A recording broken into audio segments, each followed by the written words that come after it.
All right, good evening, everyone. Want to call the Caldwell County Board of Commissioners meeting to order for December the 4th, 2023. I'd like to welcome you to our meeting this evening, those in our audience, as well as those who are joining us by TV. And it's a joy to have you here.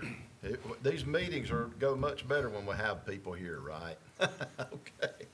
So our first item is having our invocation, and that's going to be led by Chris Eidse, a pastor of Connections at Waterlife Church.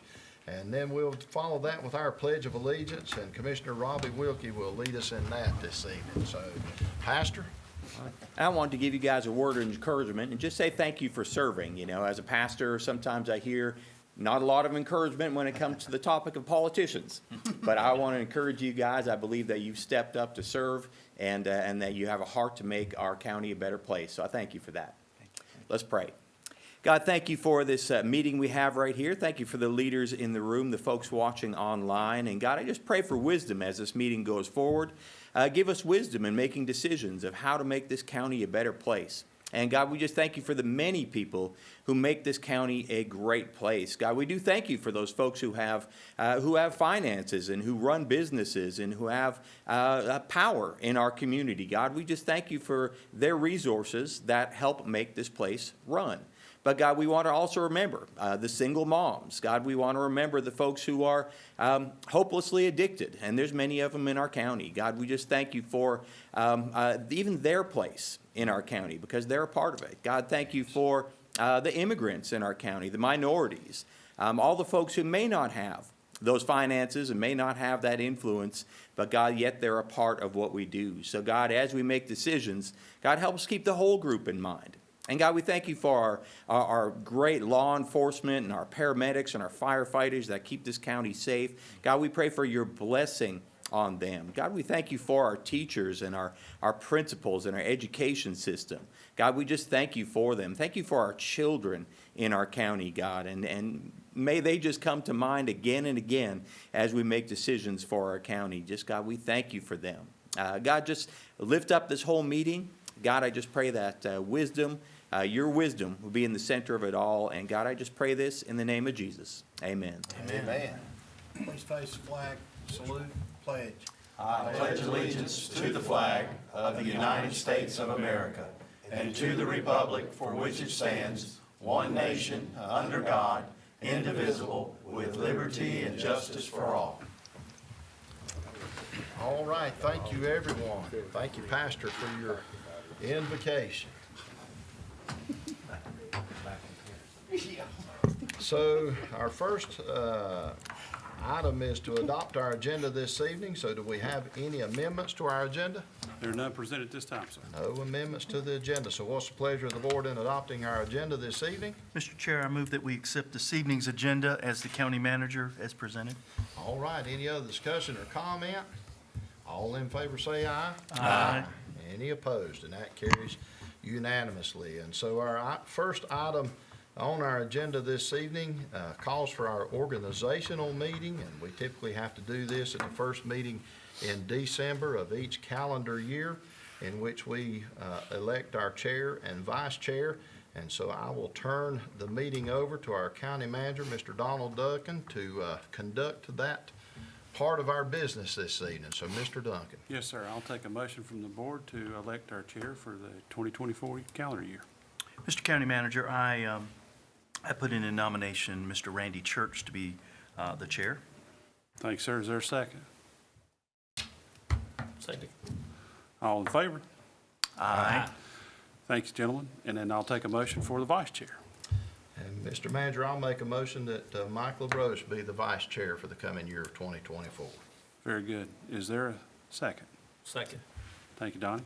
All in favor? Aye. Very good.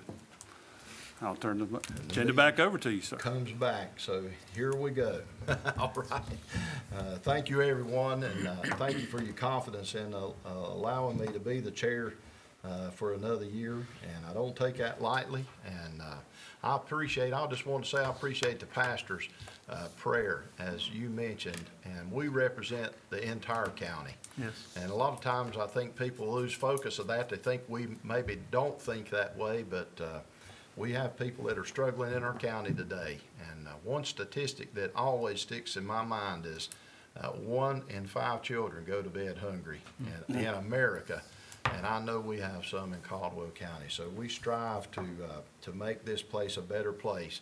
And we a lot of times people don't understand that, but it's a toil and a labor. And we lose a lot of sleep over it. I know I do. But we do appreciate the opportunity to serve. And so with that, we have with us this evening Martin and Starnes, and they're coming for our fiscal year audit presentation for the 2022-23 fiscal year. So welcome. And I know you're not Martin or Starnes, so you can tell us your name. Yep, I will. Good evening, everyone.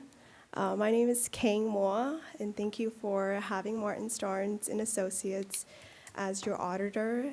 We do not take the relationship for granted, and we look forward to working with you in many years to come.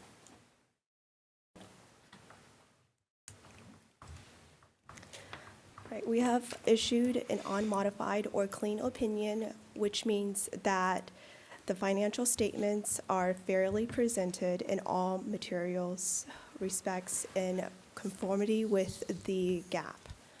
Thank you to the county staff for being cooperative and easy to work with. There were no material weaknesses and no significant deficiencies. And here we have is the budget and actual for general fund. You can refer this to Exhibit F for more details. Revenues were under budgeted by $654,000, mainly in restricted intergovernmental. Expenditures were over budgeted by $9.3 million, mainly in general government, public safety, and human services. The budget for other financing sources and uses includes $9.4 million of appropriated fund balance. The actual for other financing sources includes transfers from funds of $670,000, lease liabilities issued of $473,000, and subscription liabilities issued of $389,000, offset by transfers out of $1.4 million.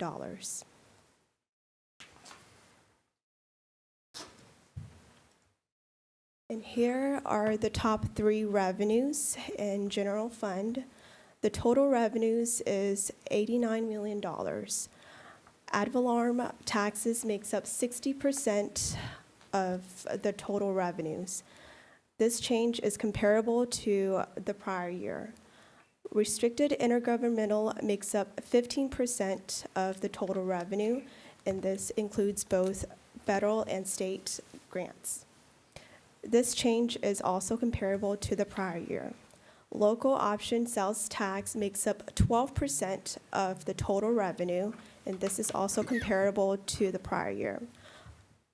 Other revenues makes up 13% of the total revenue, and this consists of other taxes and licenses, unrestricted intergovernmental revenue, permits and fees, sales and services, investment earnings, and miscellaneous revenue. And this change is also comparable to the prior year. And this is the top 3 expenditures. The total expenditures is $90 million. Public safety makes up 28% of the total expenditures, and this did not change from the prior year. Human services makes up 22% of the total expenditure, and this includes the Department of Social Services and Health. And this has a slight change from the prior year, which is a slight decrease from the prior year. Education makes up 21%, and this change is comparable to the prior year. Other expenditures is 29% of the total expenditures. This includes general government, environmental protection, economic and physical development, cultural and recreational, and debt service. And here is the tax collection percentages. As you can see, between 2022 and 2023, there were no change.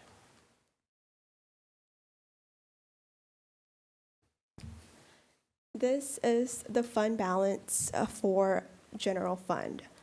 In restricted fund balance, majority is state statute, and this makes up $5.7 million. Non-spendable is for inventory. Assigned is for subsequent year's expenditures or appropriated fund balance for the next year. The remainders are unassigned.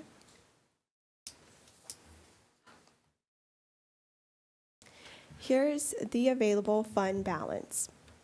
The LGC minimum fund balance available percentage is 20% for units with general fund expenditures below $100 million. The county met the LGC's minimum threshold. The median of similar units is 39%.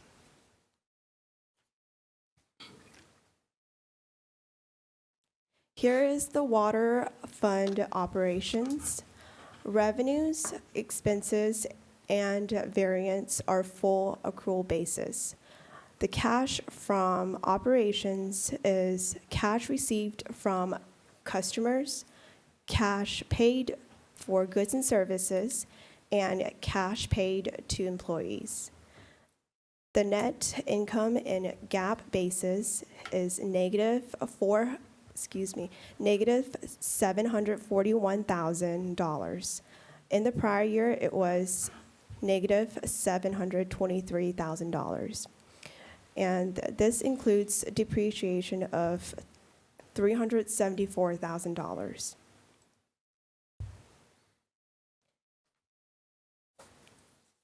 Here's the quick ratio for water.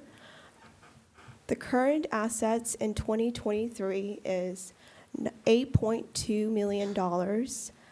This excludes restricted cash, prepaids, and inventory. The current liabilities in 2023 is $270,000, and this excludes compensated absences and liabilities payables from restricted assets. The quick ratio in 2023 is 30.53. The LGC is concerned with a quick ratio less than 1.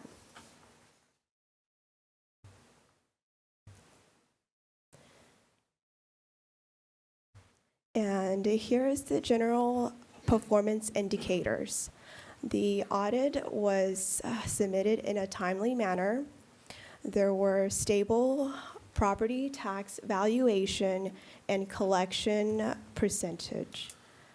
Water and sewer net income excluding depreciation and debt service principal is $517,000. The LGC is concerned with a negative net income. Water and sewer unrestricted cash and total expenses less depreciation and debt service principal is 183.74%. The LGC is concerned with less than 16%. There was one red flag on water and sewer capital assets condition ratio of 0.24. The ideal range is above 0.5. This may signal the need to replace assets in the near future. And this concludes my presentation. Does anyone have any questions? Can you explain that red flag just a little bit more in our terms so we can understand it? Yeah, if Tony could Okay, chime Tony. in on that part. I'll try to translate that in English. No offense. She speaks accountant. Yeah. We don't understand accounting terms. So. Yeah, I don't either really, but I fake it well. Yeah. The ratio she's talking about is the ratio between the value of our fixed assets in the water fund and the accumulated depreciation of these assets. And when you have a ratio that's low like that, it indicates that you have a lot of assets that are approaching full depreciation, saying that they're older assets that may be reaching the end of their useful life. The reason they point that out is just so you're aware, so that you don't get surprised when, you know, you have water lines that need replaced or you need, you know, whatever. And I feel pretty good about it, though, because we have a number of projects in the works right now that are going to help add some new assets. We've got the groundbreaking for the Caldwell tank coming up here soon, and we've got several other projects that are underway right now that we've set money aside for. So I think we're addressing those issues already, but it's just good for them to remind us of those issues. But it's certainly not a negative. It's just showing you that, you know, we've used those assets for a long time, and Yep. it's really a good thing financially because you've not had to go back and buy a bunch of stuff. Right. So, All right. anything else? Yeah, We are buying a couple dump trucks, aren't Yeah, that's in the works too. They're here. we? That's one of those appreciated assets that Yeah. that about left on the side of the road over there. So we run her till there wasn't nothing left, brother. Right. The water fund has historically been very good at getting the most out of its equipment. a couple of years back, we had a change in our fund balance requirement from the state from 8% to 20%. Now we've met that 20%, but your comment was that at a certain point, over 100 million, we're at 91 million now. So what is the percentage once we cross that threshold to 100? Typically goes down, doesn't it? Yeah, but I can look into that and get that back to you. Typically, the mind, larger yeah. your budget, the less fund balance you have to keep, which seems counterintuitive, I was but gonna say, it's not, The- if you think it'd be the opposite way. you would think, but look at it this way, if you're New Hanover County and you have a 20% fund balance, that's probably millions and millions of dollars. But if you're Surf City or Topsail Beach or something, you may have 100% fund balance, but it may not be, you know, $2 million. Gotcha. And, you know, it's relative to what you spend. And if you're a larger county, then, you know, a lot of our money flows through us. It's not really our money. And the bigger you get, the more that happens. So I don't know what the number is either, but I'm sure it's smaller as you get larger. I believe the next increment is 15, then 12 and a half, and then 8. And I have to Tony, go back and she did research make a that. comment too that, and let's say, if I heard her correctly, she said we were over budget by 9.3 million. She said we over budgeted. Oh, we over budgeted. Yeah, I noticed that. We talked about it a little bit earlier, that can be confusing, but our budget was over what we spent by $9 million. So basically, we come in under budget Okay. by that amount, over Well, that's what I budgeted was under. thinking, but when she said that. Yeah, it's made me think it's about confusing, that, but yeah, if you notice that one slide where she showed our fund balance decreased by 807,000, I'd sent y'all a note about that a while Yeah. back, that we actually spent about $3 million in ARP funds that we had put up last year. So even after spending that $3 million, which is outside the normal course of our operations, we only used 800,000. So really, we added over 2 million during the year. It's just that ARP money's large enough to sort of tail wag the dog kind of situation. Got it, okay. Thank you. You're welcome. Any questions? Anybody else? Thank you, All right. gentlemen. Appreciate Thank it. you. Thank you. Thank you. Next, we have a presentation of the Lenoir Mills Phase 2 project, and Ashley Bolick's here with some folks that wants to show us some things. Good evening, Chairman and Good Commissioners. Good evening. I will not be making the presentation, but I do have the honor of making the introduction. So with us tonight, did I lose sound? I felt like I was loud and then not loud. Yeah. I think we correct. all sound. Okay. Barry, the man behind the curtain's working on it. He'll fix it, I'm sure. I'll talk loud, how about that? So I do have the pleasure of introducing some special guests with us tonight. So York Lawson, Tom Neiman are the developers on this project. If you don't mind to bring your storyboards forward and come on up, we'd love to have you tell us what's going on at Lenoir Mills.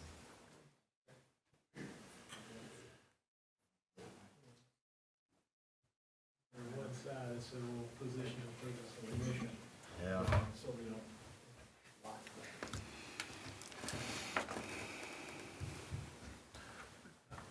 it. The suspense. They should be able to see it. Is Eric gonna be able to pick those up? I think there's a There. camera. Well, it's one side, so. Okay, yep.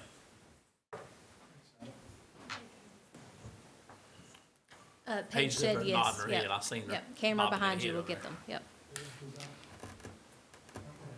Yep. All right, York. Thank you. Thank you, Commissioners. With me tonight, as Ashley said, is Mr. Bob Lackey of Imagine One Hospitality Group and our architect, Don Tice of Tice Keister. First of all, we want to thank the Commission for making time for us, for including us in the agenda tonight, and for y'all giving your time and attention so we can present what we've worked up here. It's an exciting extension to what we began with the Bluebell a couple of years ago. A little tougher extension of it. What I'm going to do is just give a quick summary, and then we're here to answer any questions that you might have.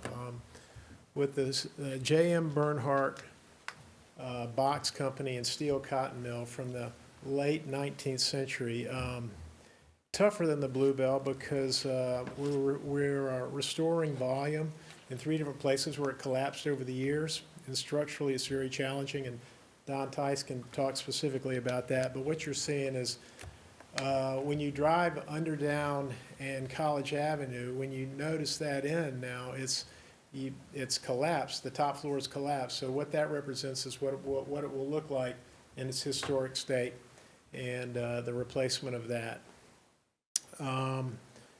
We've drawn it as 65 market rate apartments.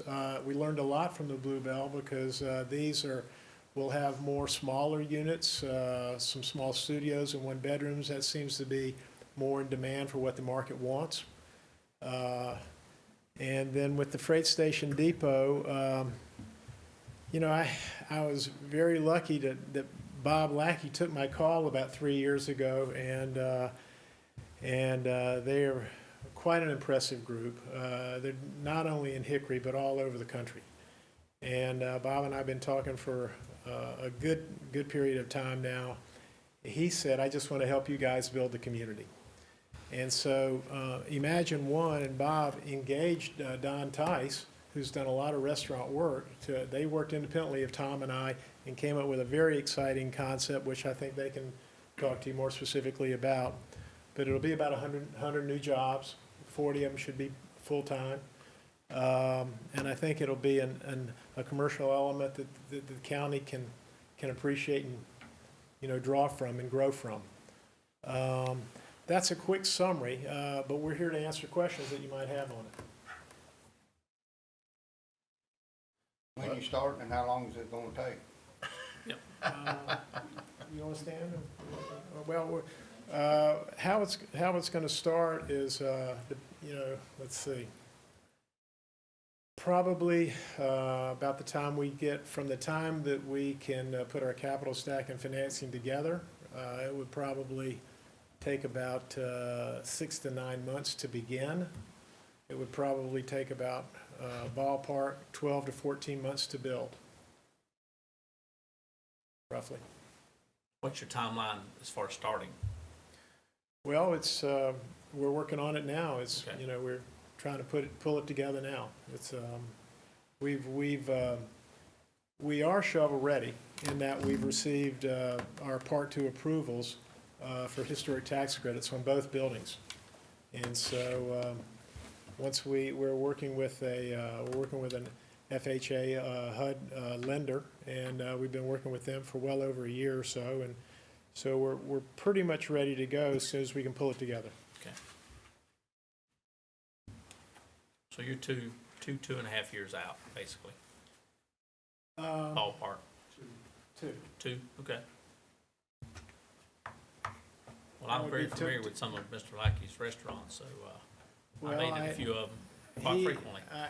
Look, I'm so happy that I'm a fan. Bob and Don made the trip here, so I want to give them some time to have some input, so, Yeah.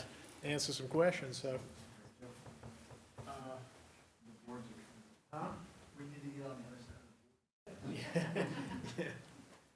Yeah. Come on, Mr. Lackey, get up here and talk to us about that restaurant. Talk to us about the restaurant. We like to eat, so talk to us about that restaurant. We get a lot of,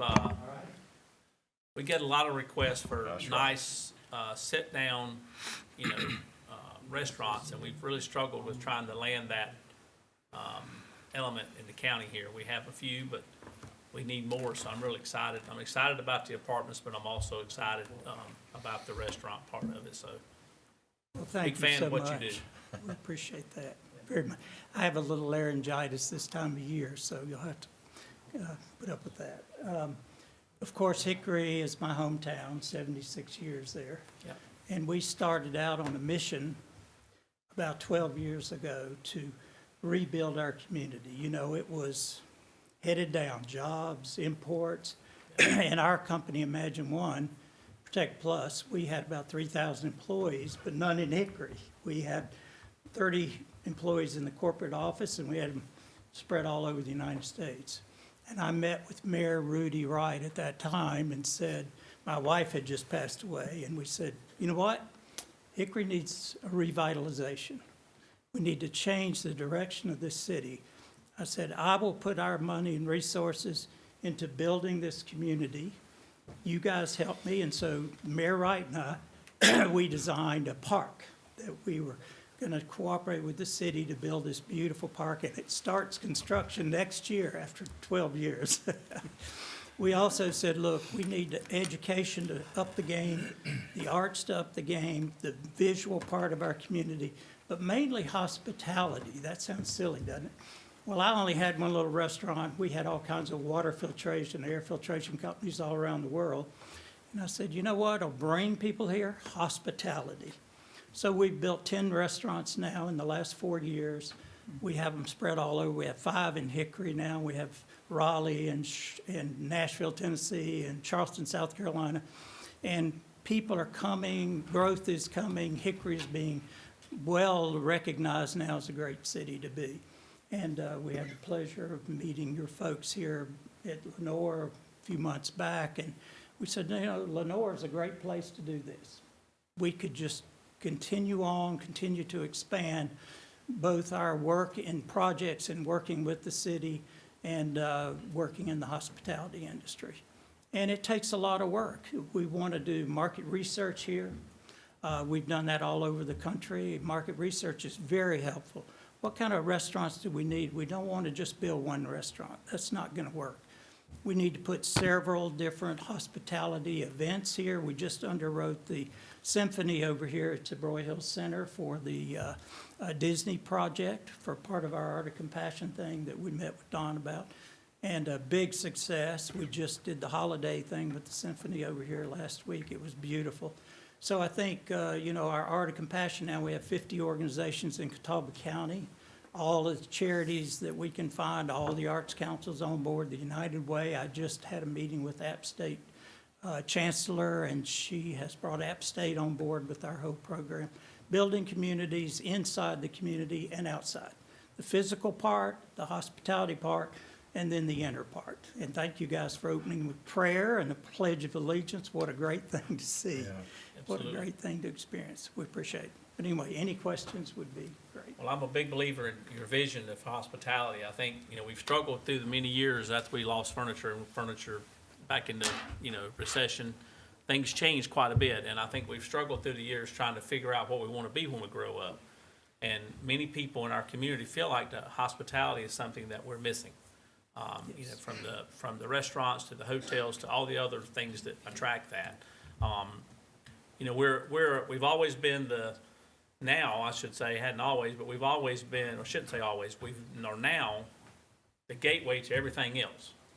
Yes. So there's a lot of people in our community who feels like we're no longer a destination. So ideas like you guys are bringing to the table here over time will make us more of a destination. People want to come here for whatever reason it is. And restaurants and these nice apartments and things you're bringing here will create that. And we know it ain't gonna happen overnight, but we appreciate your investment, the time you're taking to bring it to our county. That's very kind of you. The park project we're doing with the city, it's now $25 million. And the city has helped us by renting us 25 acres of land on Lake Hickory for $1 a year. And then 40 years from now, we will gift the project back to the city. We'll run it, our family, our estate will run the project for them and then donate it. So they get a win-win at the very end of that process. It's a great concept. We would ask you guys to explore the same thing. Partner with guys like these and others who can come and bring you some really interesting, low cost, or no cost in many cases, propositions to help with loans and investments and research and, you know, cooperation. Really works, gentlemen. Thank you. Yes, sir. Thank you. Anybody else? Yeah, I want to say one thing real quick. My name's Don Tice with Tice Keister Architects. Worked with this gentleman in the past. And this really doesn't have as much to do with these projects specifically. It's more personal. I started my firm 36 years ago. And I started on the promise that the first building that I would get to do as an architect would be the Lenoir High School, which we renovated in the late 80s. So this is, that was my first project ever, 36 years ago. So this is kind of a full circle moment to me, to be back in the same neighborhood.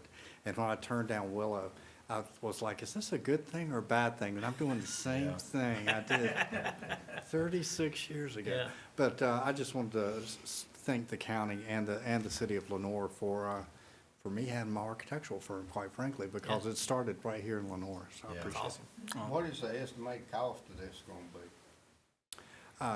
Do you want to go with hard cost? Soft cost, overall cost? That's an interesting question, because cost means a lot of different things. That's right. I mean, I'll say there's a total budget of approximately 25 million for this project. Before, Imagine One would then invest inside the building and upfit the building. And it's amazing, right now for Bessemer City, I don't know if you're familiar with that, it's a relatively small town outside of Charlotte. We're renovating a 200,000 square foot mill for them right now, and that one's going to be affordable for families. But it's right on Virginia Avenue, which is their main street. And it's about 55% complete, and that's a $33 million hard cost investment. And their building was in worse shape than steel and in better shape in some ways. So if people look at it and don't see how it can happen, just know it does happen. It's happened a lot. We've renovated a bunch of mills. We're doing Valdez, we're doing the Weaver Mill.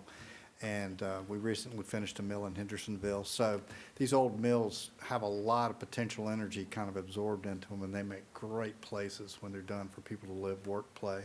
So thank you. I might add one other thing to that cost. Just as a reminder, we've got about 16 million invested in the zone, the 12 acres.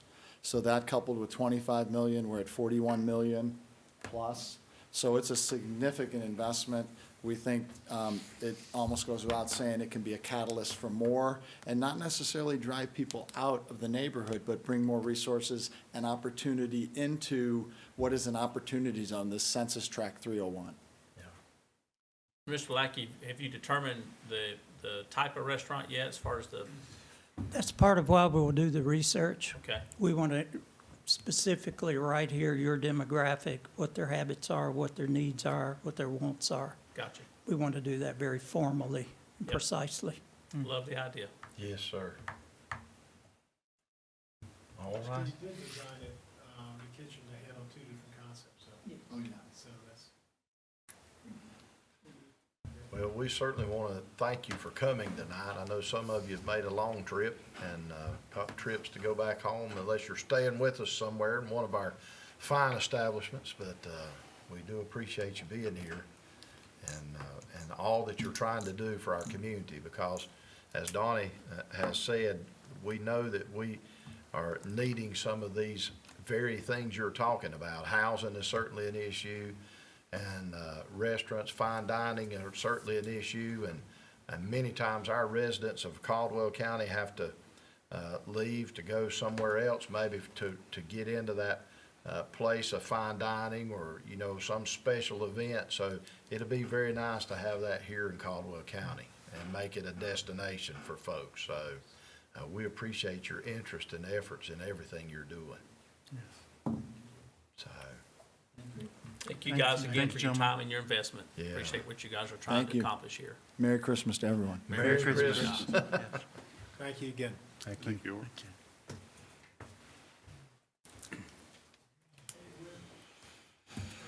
All right, so that brings us then to our resolution of adoption for our 2024 regular meeting schedule. I think that's been presented to us this evening, and all the dates that are there. And I don't actually see a resolution, so we just have to adopt that schedule. Yes, sir. We did make that one change. Correct. Okay. Yeah, there was In November? a conflict Correct. on November 11th as Veterans Day on Yep. a Monday. It's the only conflict we had on this schedule. So we decided to meet on that following Tuesday. Fantastic. Mr. Chairman, with that, I'll make a motion that we adopt the resolution for the 2024 regular meeting schedule. All right, any other comment or discussion about that? All in favor say aye. Aye. Any opposed? And that motion carries. So we'll turn that over then to our consent agenda, and our county manager, Mr. Donald Duncan. Yes, sir. Thank you. We have a few items tonight. We have the reappointment of Miss Lisa Deal to the Library Board of Trustees. And also with the library on items 6 and 7, we have their state grant funds of $79,330. This will be accepting those grant funds and bringing them into the budget and allowing them to spend them. We did sell the property in Hudson, was the former Parkway Bank building for $405,000. That closed a couple weeks ago. And we're asking to move those funds into a multi-year capital project fund to begin renovation of the Hudson EMS base. Start that project. And then you have approval of the minutes from November 13th and November 16th, which was a joint meeting about a project work session for our new comm center, which is a multi-jurisdictional comm center. All right, so here in the items for decision on our consent agenda, what's the pleasure of the board in adopting all of these items? Mr. Chair, I move that we accept this evening's consent agenda as the county manager is presented. All right, any other discussion or comment? All in favor say aye. Aye. Any opposed? And that motion carries as well. And that leads us to our part of the meeting this evening that we're going to be entering into closed session pursuant to a couple general statutes, 143-318.11A4 and 143-318.11A6, and then also General Statute 143-318.11A5. So we're going to be entering into closed session for attorney-client privilege, and I think you have a motion on that. Yes, thank you, Mr. Chair. I make a motion to enter closed session pursuant to General Statute 143-318.11A, paragraphs 4, 5, and 6, to discuss matters relating to an economic development opportunity, the county manager's annual evaluation, and the acquisition of real property. There will be a decision made after closed session. All right, so any other discussion on the motion? All in favor and going into our closed session, say aye. Aye.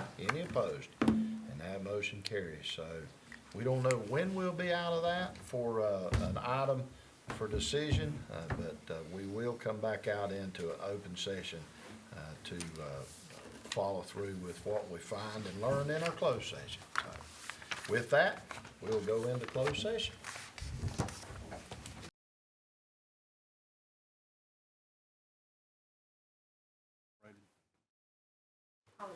Okay, good. I didn't notice that.